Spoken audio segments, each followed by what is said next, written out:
We were caravanning at the time and we were somewhere in New South Wales, and I remember getting a phone call from Arnie, and he said, we have never had engagement on a survey like this before. And at the time he was like, we're at like just over 1,000 people, and we still had like 3 or 4 weeks to go of people still participating.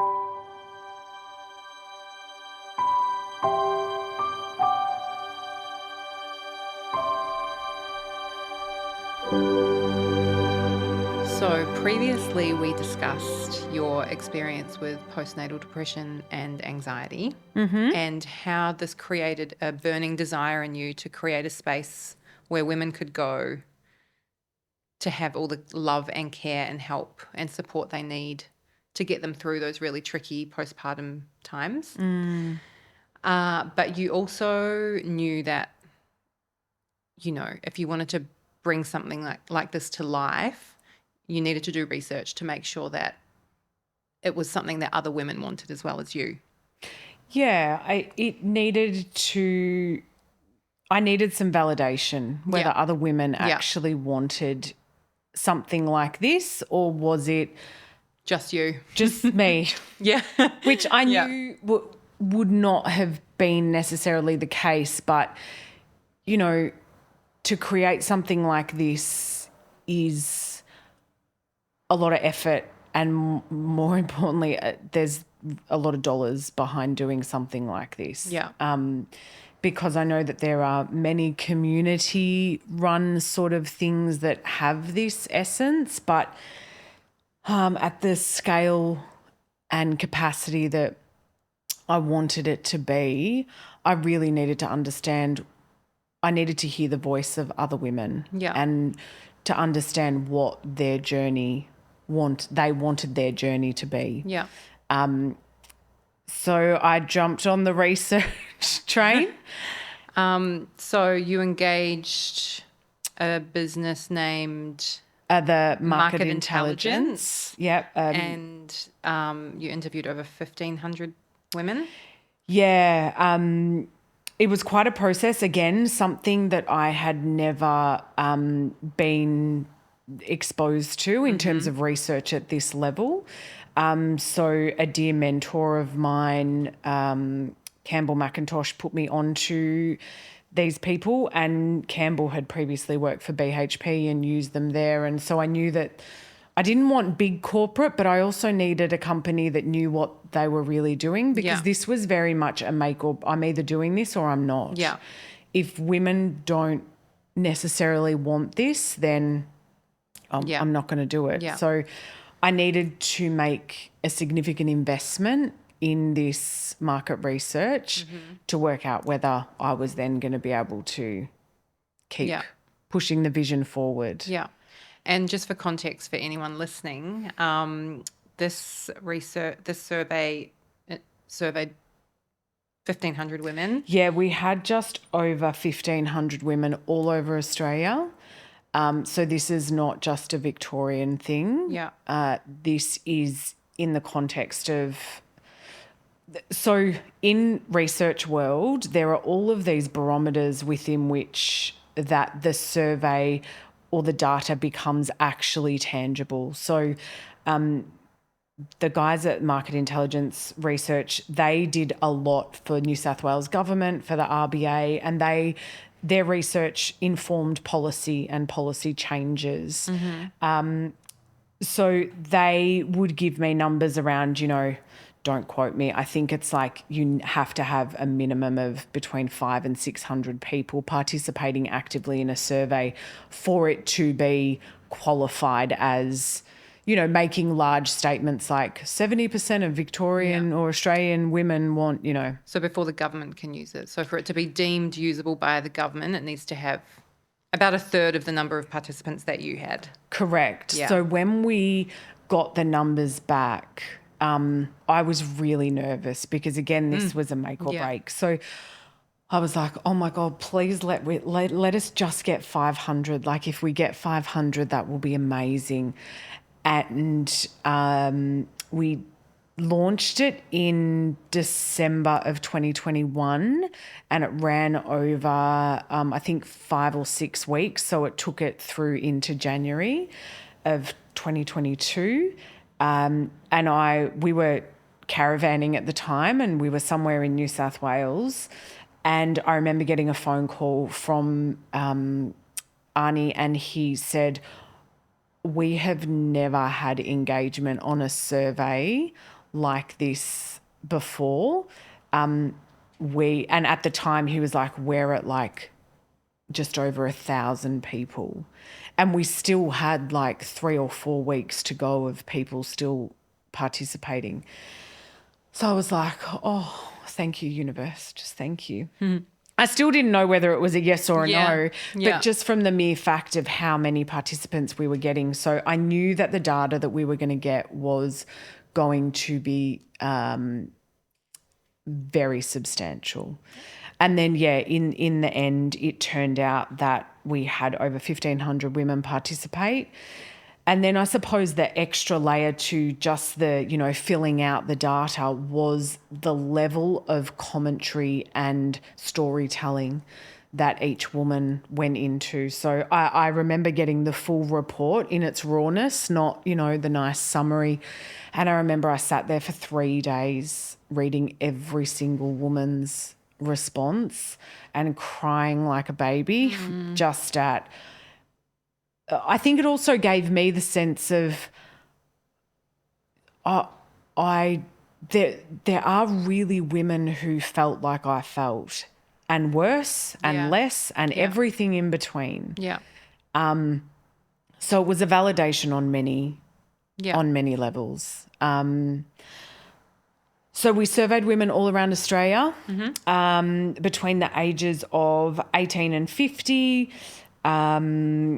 And, obviously we also even broke it up into major cities and regional because this is another really important part of what we want to establish at home are not just major city bases and spaces. We also want to go out into the regional areas and support those women as well and families. So we did everything from data like employment status, household structures, household income, country of origin, ethnicity, origins, profession, number of children, birthing situations, length of hospital stays, and then also like what they would have changed in hospital. So I'll go through and just like go through some of the findings. I won't go through everything, but I think the biggest marker for me out of this is that there was almost 90%, I think we were just under 90% of women were highly likely and likely to use a facility like Homb. Yeah. So for me, that was like, okay. No brainer. We're doing this. Yeah. We're really doing this. So that was probably the biggest takeout. And then, obviously the voice of every woman was, I wish my experience had been different. Yeah. I wish I had have known that there was different support. I wish I had have known that there was support, full stop. Yeah. And a common thread was that, yes, all of these postnatal things are talked about in anxiety, depression, all of these things, but there's some disconnect between everyone talking about it and knowing the statistics and something actually being done. And that really came out in all of this research. So... yeah, we've got, I suppose, so 44% of women had given birth to at least one child. And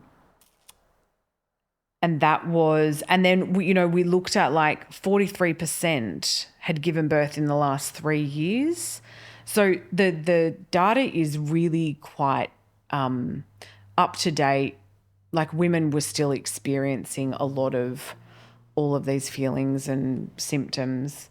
I was really surprised. We had an equal amount of women participating in the survey from Vic, New South Wales and Queensland. From what I understand from the market research guys was that, you know, you always get a lot of feedback in New South Wales and Victoria, Queensland not so much. But, you know, we even got, you know, a heap from South Australia, Western Australia.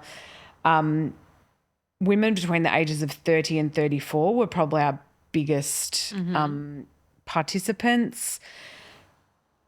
The other thing that really surprised me, and it was interesting because when we were chatting the other day about this, I was really surprised at the private health insurance breakup. Yeah. And I was talking to you and I was like, it was one stat that really, I just thought that everyone had private health insurance. And it's actually like it's almost a 50-50 split across Australia. And I was just really like, wow, okay. And, you know, and I think these sorts of things were really interesting to me because when I thought about, okay, well, you know, we'll have this specialist at home and we'll have this at home and this. And I was like, yeah, it's all rebatable, so it'll be fantastic. And then seeing that statistic changes details like that, you know, like, well, okay. So I can take that statistic and actually go, well, I can say probably 50% of the women that will stay with us will not have private health insurance. So how does that affect them? How does that change their journey and their experience? I think the other thing that really came out of this for me, and it was always a thought at the start, but the other thing that really came out of this for me is that postnatal depression and anxiety and all of these postpartum issues don't discriminate. Oh, yeah. Right? So it affects all of us, regardless of your wealth status, your socioeconomic background, all of that sort of stuff. We all experience it. So Home will not only be a pay-for-service business, but it will also have a not-for-profit charitable arm to it. So it will be philanthropically funded, and those funds will go towards women who can't afford the stay to be able to stay and be cared for in exactly the same way that the care is equal across the board. And that was a real fundamental for me, that I wanted every woman to be able to access. That was also fundamental for me joining you. Yeah. Because I come from a very different background where most people I know don't have private health insurance. Yeah. You know, it's I think it's really important to be able to make this care accessible to everyone. Yeah. So, you know, we were getting lots of different data. It was interesting at the time, 98% of women are giving birth in hospital. Yeah. You know, and I think this speaks a lot to the system's approach and advice and all of this external matter that really affected me in my experience. You know, there needs to be a shift in the hospital system, in that caring capacity. And I can't put my finger on what that is, but there has to be a shift there, because if we've got 98% of women giving birth in hospital, we're Yeah. You know, and there wasn't a lot of, you know, I think now if I had my time again, I would 100% have a birth doula as well as a postpartum doula. And whether I still chose to be in hospital, I would still want to have a doula there. Yeah. Oh, absolutely. I think a lot of people think that birth doulas are something you have if you have a home birth, but Yeah, no, they can. You need them in hospitals so that they can advocate for you when you are being told by your care providers to do things that might not necessarily be serving you. Yeah. Recently, there was the birth trauma inquiry that opened up, and to be fair, it wasn't very widely spread. A lot of people didn't know about it. Yeah. But submissions closed yesterday and day before, sorry. Submissions closed earlier this week, and they had over 4,000 people report on their birth trauma. And that's just the people who knew about it Yeah. It's a and small who had portion. the courage to speak up. A lot of people don't even want to go back there. They don't want to revisit what happened because it's so traumatic. So the fact that that many people have submitted stories about birth trauma happening in hospital environments shows that there's a really big problem. Yeah. And this is no shade to any of the amazing care providers out Yeah, there. no, I This don't- is not where we are not against the midwives or the obstetricians. Oh, God, we're against no. the system that's putting these people under so much work pressure and stress and Yeah. making it difficult for them to give birthing people the level of care they require.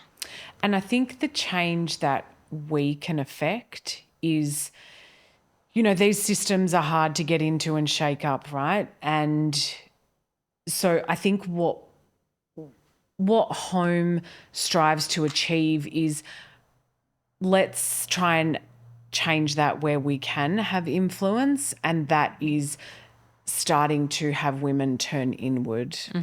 And if you are going to go into that environment, understanding what that voice in you wants to say. You know, even like my second time around, I was in the hospital, still had all the same healthcare professionals around me, but my voice was very different. Yeah. I knew what I wanted. I knew my body a bit better, and I knew what I didn't want. And I think that that is another piece of the change that we can affect is really just starting to have those conversations to women about it's okay. You do have a voice in this, and you inherently know your own body. You just need that stillness Yeah. to come back to yourself. Yeah. So the other thing that stood out was we did ask women, not specifically if they were diagnosed with postnatal depression or anxiety, but if they felt they had different symptoms. And again, overwhelmingly, there was 78% of women that said they experienced one or more symptoms of postnatal depression and anxiety. And, you know, and then, you know, just some of the commentary that we were getting in different parts of the survey, I'll just read out. So more support with sleep and breastfeeding, more recognition that twins are a multiple birth and could really use additional support. I think we take for granted and forget those women that are having those multiple births. More empathy and tailored support, more positive language rather than negative traditional terms and attitudes, regular home visits of breastfeeding specialist or midwife arranged by the hospital. So, you know, there is genuinely this call for like, and it's not these are not like breastfeeding is a fundamental, more care and support at home is a fundamental. So they're not. It's not excessive. No, What people we're are not asking talking for isn't excessive requests. It's just basic needs that other countries fulfill quite well. Yeah, some of them. longer hospital stay or suggestions to support recovery, e.g. iron, vitamins to support blood loss. You know, I mean, that was just Did you get a not- 6-week blood test? No. Yeah. No. Yeah, exactly. What is that? See, even now I'm almost 11 years on and I'm like, what is that? Yeah. So these were just some of the voices of the women throughout the survey. And like, I've read out 3 or 4, but there were genuinely over 1,500 of these comments and then stories at the end. They had an opportunity to write and it was really interesting. I even had women that, their children were a lot older, the minutiae of detail that they still carried within them in detailing their stories was incredible. Yeah. They say nobody ever forgets how they were treated during birth, and nobody ever forgets how they felt in their postpartum, unless, of course, they block it out because it was so traumatic. Yeah. So I think the overwhelming feedback that we got is that women want a space like this. Mothers are crying out actually for this help and support. And so that was really all I needed to be able to just keep putting one foot in front of the other and keep creating this vision for women. So I suppose there's still a frustration around, like, why does this not exist? Why do we still not have this? And why do we not have it in abundance? Yeah. I think that's still to this day, I still don't understand why this doesn't exist. Like, people forget, the baby days, it's all so fleeting, and some people have a baby and it changes something fundamentally inside them, and they find themselves on a mission to make the world a better place and to support people after they have babies. But other people, they forget, either because it was so traumatic that they don't want to go back there, or because they're just so, parenthood is just so intense.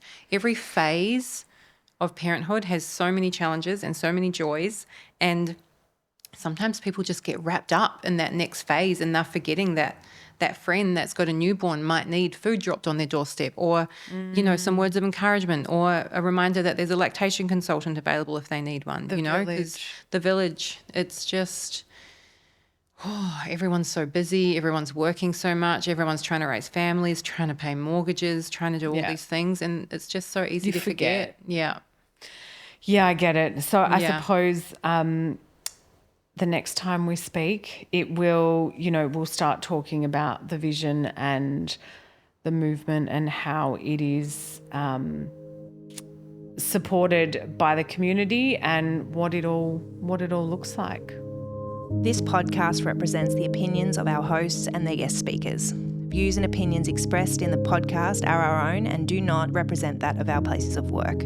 This podcast is for informational purposes only, and content here should not be taken as medical or professional advice. Please consult your healthcare professional for any personal recommendations and medical care. While we make every effort to ensure that the information we are sharing is accurate based on the best available information at the time of recording, we welcome any comments, suggestions or feedback via our website contact form, homb.com.au/contact. Names and details of personal experiences may have been changed to allow for anonymity and privacy. To join the conversation, join us on social media at Homb Postpartum.